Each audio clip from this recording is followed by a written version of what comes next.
A thunderstorm of revelations unfurls tonight as investigators peel back the layers on a tragedy cloaked in shadows.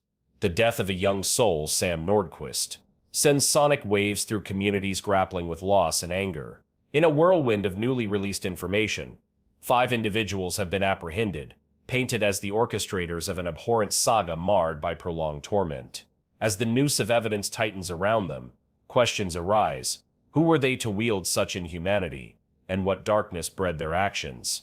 Our story this evening uncovers not just a death but a haunting narrative that ripples through our society, like echoes in a cavernous void, leaving a profound impact that we cannot ignore. To understand the gravity of this moment, we must traverse back to the earlier fog of this grievous event. February 14, 2025, marked the convergence of grief and outrage in New York State, when law enforcement confirmed the identification of a body believed to be Sam Nordquist, a 24-year-old transgender man originally from the Midwest.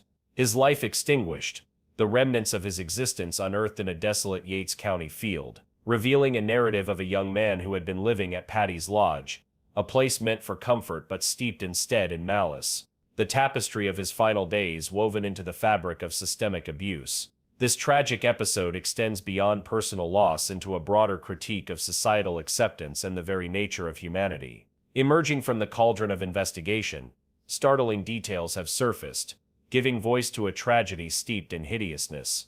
Under the watchful gaze of seasoned investigators, evidence unfolds like layers of an onion, revealing a horrific saga over a month of physical and psychological torture inflicted upon Nordquist, a cacophony of violence echoing through the halls of Patty's Lodge, a temporary sanctuary turned prison of despair. Quantum behavior analysts have lent their insight, positing that this was not merely an isolated incident, but rather a symptom of deeper societal malaise, wherein systemic issues conspire to silence vulnerable voices. Officers, through meticulous searches, have recovered a trove of evidence, electronic devices whispering secrets, clothing that bears witness to the atrocities endured, each piece surging with sorrow, promising to unlock the full narrative of his demise. As we sit here grappling with the enormity of these events, reactions from stakeholders intertwine with this tragedy, like threads pulled from a fraying tapestry. What drives a person to such extremities of violence? Echoes attorney voices in solemn reflection.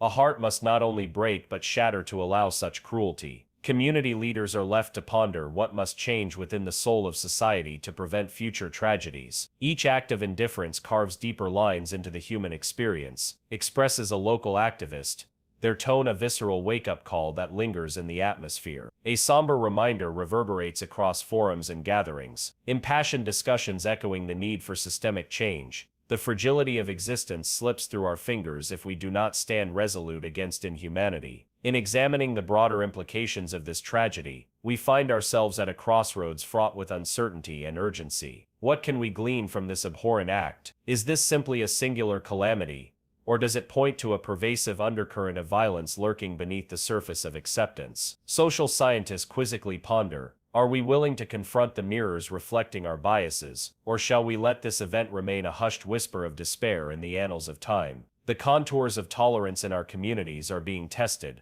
leaving us to question whether the narratives we share will include all voices or only those deemed acceptable. Tonight's revelations beckon us to examine not just the fate of one individual but the moral compass guiding an entire society. As we turn the final pages of our exploration tonight, a chilling thought nests in the corners of our collective consciousness. As the investigation unfolds and identities unveil, a singular question resonates with an echoing finality. Will we remember this moment as a catalyst for compassion, or will it dissipate into the ether? As the legal battles gear up and the voices of the aggrieved rise, the uncertainty looming like a storm cloud tantalizes our thoughts. What next revelations might surface, and how will we confront the shadows lurking in our systems and our lives?